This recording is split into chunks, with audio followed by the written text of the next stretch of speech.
হজরত মালিক ইবনে দিনার রহমতুল্লাহ আলাইকে সবাই চিনে। কে না চিনে তাকে? তিনি ছিলেন এক বড় বুজুর্গ। তার সাধনার কথা কারো অজানা নয়। তিনি বহু পথ হারা মানুষকে আল্লাহর পথ দেখিয়েছেন, হিদায়াত করেছেন বহু বনি আদমকে। কিন্তু তার জীবনের প্রথম অংশ ছিল ভিন্ন রকমের।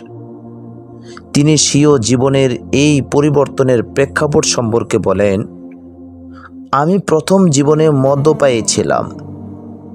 বাজারের ট্যাক্স আদায়ের দায়িত্ব ছিল আমার। প্রতিদিন মদ পান করে বেহুশ হয়ে পড়ে থাকতাম।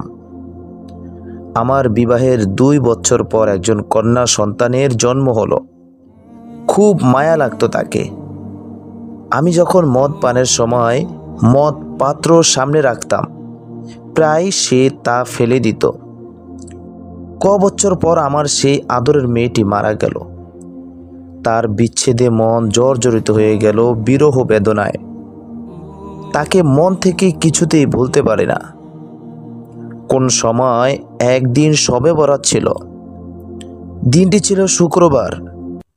ঘটনাক্রমে আমিও সেদিন মদ পান করলাম অত্যাধিক। অচেতন হয়ে পড়ে রইলাম।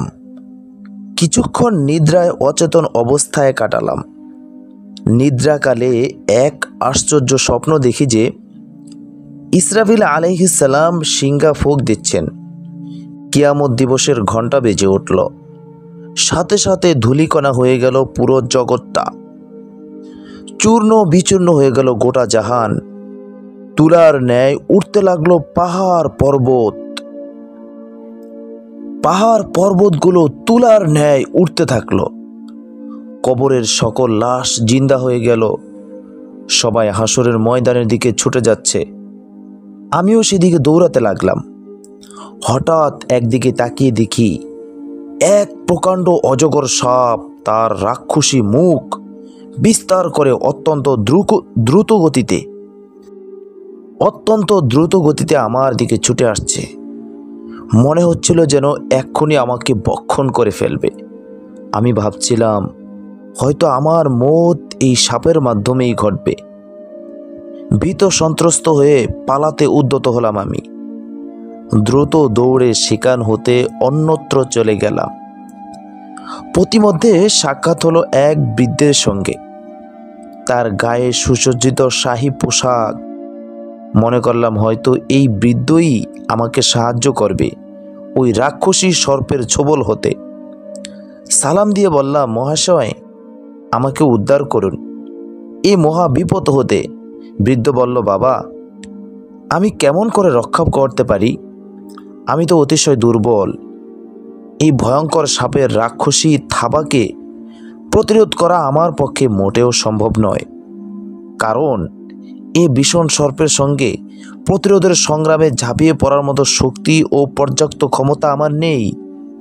অতএব আমার মতো দুর্বল ব্যক্তির নিকট সাহায্য চেয়ে কোনো লাভ নেই। তাই বাবা, তুমি অন্য কোনো ফিকির করো। কি করব? হঠাৎ দৃষ্টিগোচর হলো এক উঁচু ঢিলা। দৌড়ে গিয়ে সেখানে আরোহণ করলাম। দেখতে পেলাম সুবিশাল এলাকাব্যাপী অগ্নি প্রজ্বলিত হচ্ছে।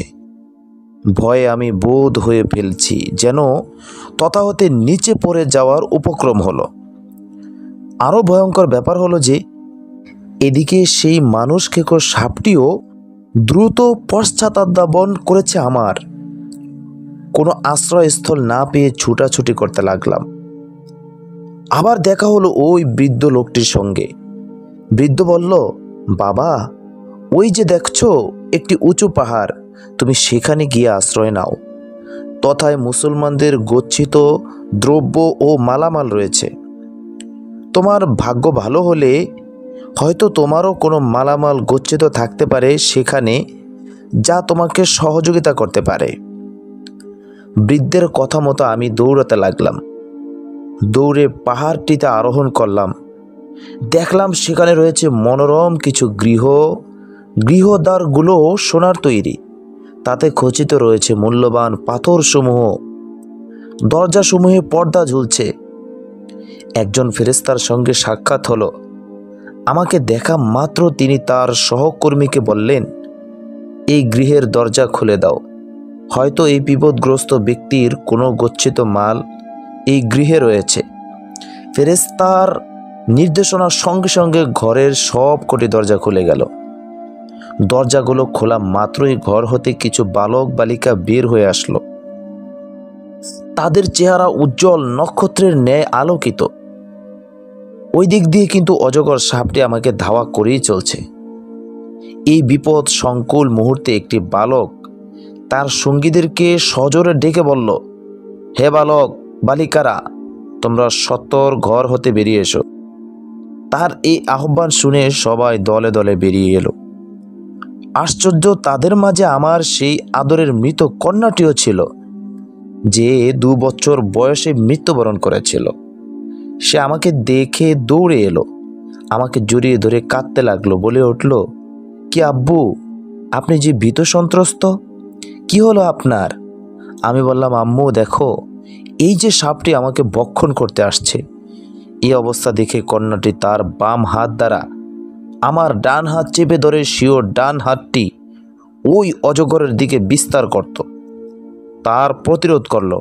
দেখলাম সঙ্গে সঙ্গে ওই অজগরটি অদৃশ্য হয়ে গেল। এরপর সে আমাকে হাত ধরে বসালো, অতঃপর আমার কোলে বসে শিশুদের মতো তার ডান হাত দ্বারা আমার দাড়িতে ধরে ব্যথিত মনে বলতে লাগলো, আলাম ইয়ানি, মুমিনদের জন্য এখনো কি সেই সময় আসেনি যখন আল্লাহর স্মরণ ও তার নিকট হতে অবতীর্ণ সত্য বাণীতে ভীত কম্পিত হয়ে তাদের হৃদয় বিগলিত হবে? আমার কন্যার মুখে কোরআনের এই আয়াত সম্বলিত নসিহত শুনে অত্যন্ত লজ্জিত ও অনুতপ্ত হলাম। তাকে জিজ্ঞেস করলাম, হে আদরের কন্যা, সেই অজগর কোথা থেকে কেন এলো বলতে পারো কি? কন্যা বলল, আব্বু, আসলে সেটি কোনো সর্প নয়, ওটা আপনার বদ আমলের ভয়াবহ রূপ। ওটা চেয়েছিল আপনাকে দংশন করে দোজখে নিক্ষেপ করবে। আমি পুনরায় জিজ্ঞেস করলাম, আমার সঙ্গে পরপর 2 বার যে একজন বৃদ্ধের সঙ্গে সাক্ষাৎ হলো, তিনি কে জানো কি? কন্যা বলল, তিনি হচ্ছে আপনার নেক আমলের নূরের প্রতিবিম্ব। আপনি অতিমাত্রায় পাপ কাজ করায় সেই নূরটা অতিশয় দুর্বল হয়ে গিয়েছে, যত ধরুন তা আপনার কোনো কল্যাণ বা উপকার করতে পারেনি। এরপর আমি জিজ্ঞেস করলাম, আচ্ছা, এই পাহাড়ে তোমরা কি করো? কন্যা বলল, আমরা যারা এখানে আছি সবাই মুসলিম সন্তান। কিয়ামত দিবস পর্যন্ত এখানে আমরা থাকব। আপনাদের প্রতীক্ষায় আনন্দে প্রহর গুনব। আপনাদের মৃত্যুর পর আপনারা এখানে আসলে আমরা আপনাদের রুহের মাগফিরাত কামনায় আল্লাহর দরবারে সুপারিশ করব, যেন আপনারা বেহেশতের শান্তিময় আসনে আসীন হতে পারেন। হযরত মালিক ইবনে দিনার রহমতুল্লাহ আলাইহি বলেন, আমার স্বপ্ন ভেঙে যাওয়ার পর আমি জাগ্রত হয়ে সাথে সাথে অনুতপ্ত ও লজ্জিত হলাম। আমার যাবতীয় পাপ কর্মের দরুন অনুশোচনা করলাম এবং সকল পাপ কাজ ছেড়ে দিলাম। মহান আল্লাহর নিকট কায়মানো বাক্যে তওবা করলাম। একাগ্রচিত্তে আল্লাহ পাকের ইবাদত বন্দেগীতে মনোনিবেশ করলাম। দাবিত হলাম আল্লাহ তাআলার সান্নিধ্য অর্জনে।